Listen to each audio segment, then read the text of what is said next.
इस वित्तीय स्थिति में के लिए अगर कोई जिम्मेवार है तो पिछली भारतीय जनता पार्टी की सरकार, जिन्होंने जो जनता का पैसा है, जब उनके पास रेवेन्यू डेफिसिट ग्रांट जो केंद्र सरकार से मिलती है, जो फाइनेंस कमीशन द्वारा 15th फाइनेंस कमीशन द्वारा तय की गई थी, उसके अनुसार पहले वर्ष उनको 10,000 करोड़ रुपया मिला और 10,000 करोड़ रुपया मिलने के बाद ये रेवेन्यू डेफिसिट ग्रांट कम होती गई। हमारी सरकार आने के बाद इसमें और कमी आई और अगले वर्ष 10,000 से घटकर 3,000 करोड़ रुपया रह जाएगी। यानी कि जो 15th फाइनेंस कमीशन टैक्सेस में जो राज्य का शेयर है, उसका 70% जयराम ठाकुर जी की सरकार ने अपने कार्यकाल के समय एग्जॉस्ट कर लिया, यानी कि उसका उन्होंने खर्चा कर लिया। उसके बाद ऐसी स्थिति पहले कभी नहीं थी।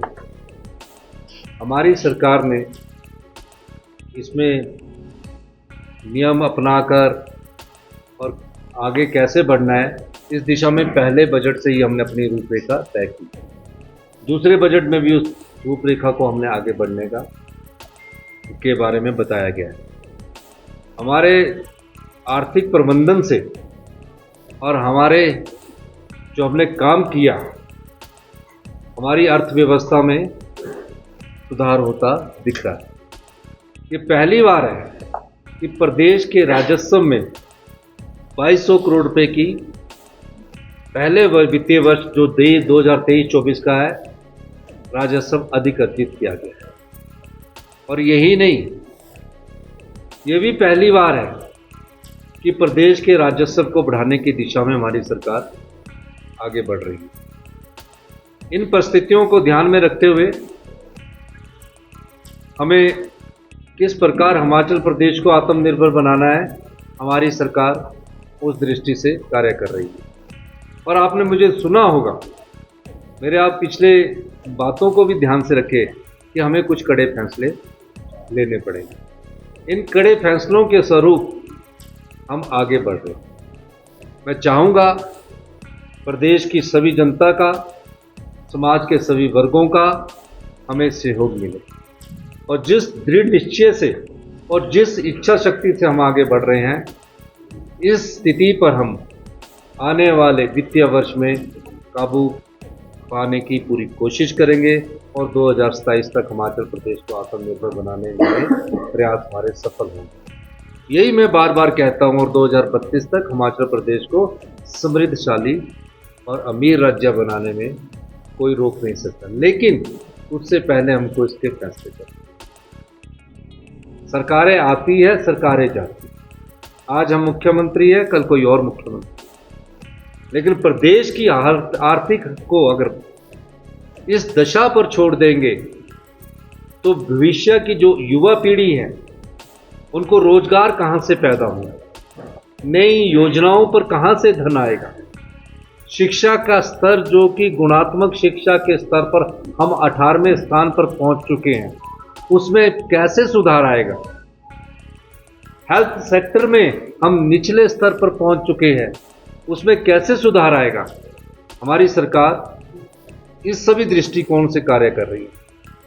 राजस्व में किस प्रकार से हमने आगे बढ़ना है, हॉर्टिकल्चर में किस प्रकार से आगे बढ़ना है, एग्रीकल्चर में किस प्रकार से आगे बढ़ना है, समाज के सभी वर्गों का कैसे ख्याल रखना है और समाज के अंतिम व्यक्ति तक हमारी सरकार जो सरकारी धन है उसको कैसे पहुंचाएगी, इस दृष्टि से हमारी सरकार कार्य कर रही है। हमने मंत्रिमंडल में चर्चा की। मंत्रिमंडल के चर्चा के बाद सभी मंत्रियों ने ये कहा कि हमें प्रदेश का हित पहले देखना है, प्रदेश को आत्मनिर्भर हमने बनाना है। लेकिन जिस प्रकार पिछले 5 साल में प्रदेश के धन को लुटा दिया गया, वो बड़ी शर्मनाक बात है। इस स्थिति को देखते हुए प्रदेश की वित्तीय स्थिति ठीक नहीं है। इसके कई कारण हैं। हम अपनी सरकारी कर्मचारियों को, अधिकारियों को उनके बुढ़ापे को सुरक्षित करना चाहते हैं। हमने कोई राजनीतिक लाभ के लिए ओल्ड पेंशन स्कीम नहीं दी। जिसकी सरकार बने अभी 1 महीना हो और वो सरकार 1 महीने के अंदर ये फैसला करती है कि हमारी जो ओल्ड पेंशन स्कीम है उसको बहाल कर दिया जाए। हमने उस ओल्ड पेंशन स्कीम को बहाल किया, इसलिए किया कि बुढ़ापे में उनको हर महीने अश्योर्ड इनकम मिलती रहे। और उसके कारण भी केंद्र सरकार ने हम पर कई प्रकार की प्रतिबंध लगाए थे। मैं आपका उसका उदाहरण देना चाहता हूँ। जो नई पेंशन स्कीम आई है उसमें 10% सरकारी कर्मचारी और अधिकारियों को अपना शेयर डालना पड़ेगा। हम उसमें ओल्ड पेंशन स्कीम में कोई शेयर नहीं ले रहे हैं और अनप्रोडक्टिविटी एक्सपेंडिचर कम करने का प्रयास किया है। इन प्रयासों के परिणाम आने में समय लगेगा। मैं आज सदन में मैंने ये घोषणा की कि प्रदेश की भीषण वित्तीय परिस्थिति के दृष्टिगत मंत्रिमंडल में चर्चा करने के बाद सभी मंत्रिमंडल वाले के सदस्यों ने ये तय किया कि जब तक प्रदेश की आने वाले समय में जो सुधार और अच्छा नज़र आता है, 2 महीने तक ना पे लेंगे, ना टीए लेंगे, ना डीए लेंगे। और यही अनुरोध मैंने जब अपने सीपीएस साथियों से कहा, उन्होंने कहा 2 महीने तक हम भी नहीं रहेंगे। महज ये छोटा सा अमाउंट है, लेकिन एक सिंबॉलिक अमाउंट है। ये चाहे 1 करोड़ है, चाहे 1.5 करोड़ है, जितना भी है, लेकिन एक सिंबॉलिक है।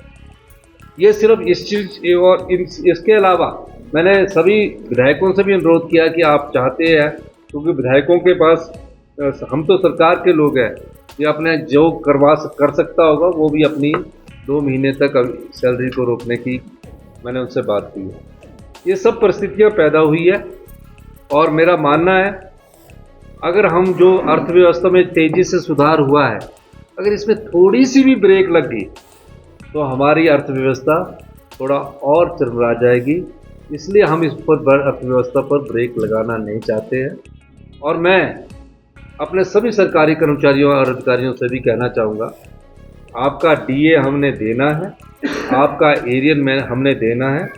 ये सब चीज़ें साथ साथ चलती है और जल्दी ही हम, जैसे ही हमारी स्थिति में सुधार हो रहा है, अर्थव्यवस्था में बहुत तेज़ी से सुधार हो रहा है,